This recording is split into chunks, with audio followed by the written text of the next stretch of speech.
Chinhu kana chikaitwa nevanhu vakawanda hazvireve kuti charaiti. Chivi kana chikaitwa nevanhu vakawanda hazvireve kuti chichaita hori nekuti chawandirwa nevanhu. Never.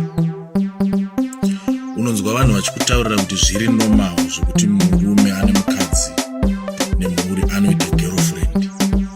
Zviri normal, murume wese ane girlfriend. Zvinhu izvozvo hazvisi normal, zviri abnormal. The fact yekuti zviri kuitwa nevanhu vakawanda hazvireva kuti hakusisiri kupomba. Kupomba ende unonotsva. Makawanda kudaro muri line kudaro munonotsva. Kubvunza munhu unonzwa vachikutaura kuti madhimoni mambo, madhimoni acho. Ndara dhimoni harinyengere munhu mukadzi. Haikona kuda kunyengera dhimoni. Mukadzi unonyenga wega. Ndiwo unonyengetedza netumari kutoburitsa tumakoini tumasirivha uchida kunyengerera chete kuti uite upombo. Pese pauri kunyengerera apa hapana dhimoni riri involved. Dhimoni rinotozokuhaka kana wanorara nemukadzi asiri wako. Nhau yekurararara nevakadzi vakasiyana siyana inoita kuti uite rombe spiritually and physically. Kana uchida kugara une relationship yakanaka naMwari nengirosi, ita mukadzi wako. Izvi zvetsvina izvi mosiyana nazvo.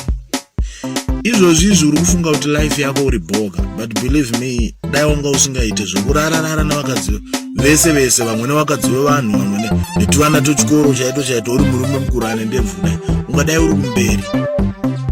Sadaro Munhu anoleka self respect murume mukuru zvokusvikira pamungobvisira munhu wese hembe nezidumbu raunaro irori wabvisa hembe wakashamapo bvisa hembe netuvana twechikoro twese unenge uchingoshamira tuvana twechikoro murume mukuru.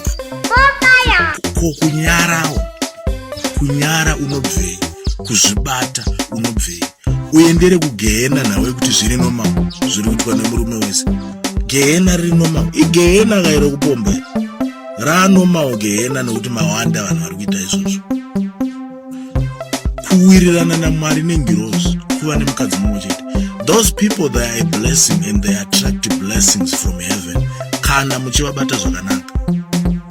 If you treat them well, kana ari one vakangoita vaviri vakadzi, those people can be devilish even more than the devil himself. Izvozvi girlfriend rako rumboziva kuti izvozvizvi siku nesikati anenge achitoshuwira kutogaya kuti dai madhamu vako vafa, mai vevana vako ivo vari kutoti dai vafa kuti iye dai agara newe. Saka unoti munhu iye haasi devilish. Idzo pfungwa dzekutaura kuti ari right ane mwoyo nevanhu, uye ndakazowana munhu chaiye. Uri kuzowanepi munhu chaiye anoda kuti iwe usiye mukadzi nevana uchinogara naye? Hunhu chaihwo wauwana papi papa? Hausi kuona kuti wakadzungaira toufuza wacho kaiwo. Uendere kugehena kuti zvinhu zviri normal zviri kuitwa nevanhu vakawanda. Ndara nyangwe mukazviita muri bhiliyoni, nyangwe the whole world tikazviita pakasara munhu wani, hazvireva kuti chivi ichocho chaaholi. Unotambura pamweya nepanyama. Mukadzi akaita mumwe chete unoropafadzwa naMwari.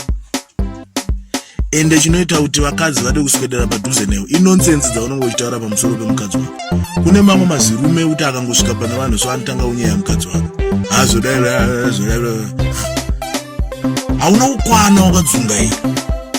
Mai vevana vako unoenda uchinotaura kuvanhu. Saka kana vakuzokuitira mastaira manje wako kuti waedzwa, washoora kamukadzi pamberi pevanhu. Ende rega ndikutaurira one thing, munhu akaprograma ine way yekuti anoda zvinhu zvinyowani. Pakangoita chinhu chinyowani chinhu chidhara wakutoona kunge chisingaite, ndokuprograma kwakaita munhu. Saka kana ukaita girlfriend, never think kuti madhamu vako you will see her the same. Vanongotanga ukubhowa. Nyangwe vakasekerera kusmaila unoona kunge vari kuzhinyura. Ndikuva kuti uri kuzhinyura, haasi kuzhinyura, ari kusmaila. But problem ndeyekuti imimi maakuti gumbo panze.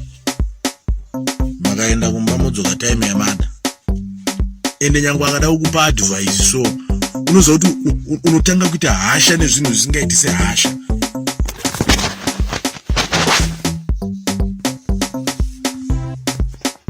Inawe kuti waane girlfriend, inawe kuti waane zvinhu zvinyowani zvawaona kunge zviri better kudarika madhamu vako. Those guys, they can never be better than your wife. Your wife is the best. And those people, they can never attract any blessings from heaven. Rather, vanotori barrier. Vanotokudedzera madhimoni. Murume mukuru chaiyo toilet chaiyo nepezira ya bedroom. Mutoilet. Mota chaiyo mota transport. Unotenda transport into a bedroom. Murume mukuru ane vana. Kunyadzi dzakaendepi. Ukanyara unobvei. Foni ngaidairwawo namadhamu. Munhu akafona foni irapo uchidrive daira. Message ikasendwawo. Unoona hapana zvinhu zvamunoti hakuna chinhu chinonomawo. Zvivi. Ini nokusenda message chaipa apo kana chidrive handivhure message. Ndopa madhamu foni. Vhura overenga ndiani asenda kuti chipindura kuti zvakati madhamu achitaipa. Kufona chaiko vamwe izvezvo vanotoziva kuti kutofona foni inodairwa namadhamu. Kubva kupi taita izvozvo. Saka miedzo yacho inouya sei? Nyangwe munhu akada kufonera anoziva kuti foni yake inogona kudairwa namadhamu. Yako inenge ine rimwe zipassword rinenge spider web nokudhirowa kudai. Uri kuisa password yekuhwandisa gehena mudara. Munonotsva muchifunga kuti muri special. Ufunga kuti vakadzi vava nebasa newe here. Waritongodo hako kuti vabhadharire rent. Ende kudzungaira kwako iwo unotiziswa vana girlfriend yako ine vana vayo unonochengeta vana vemumwe murume uchitiza vako. Waita izvozvo wakufuga mapepero paMwari mutoropafadze Mwari. Vanokuropafadza kuti uite magirlfriend akawanda. Gehena nyika ino inoguma mai manje. Jesu ari kudzoka mai manje.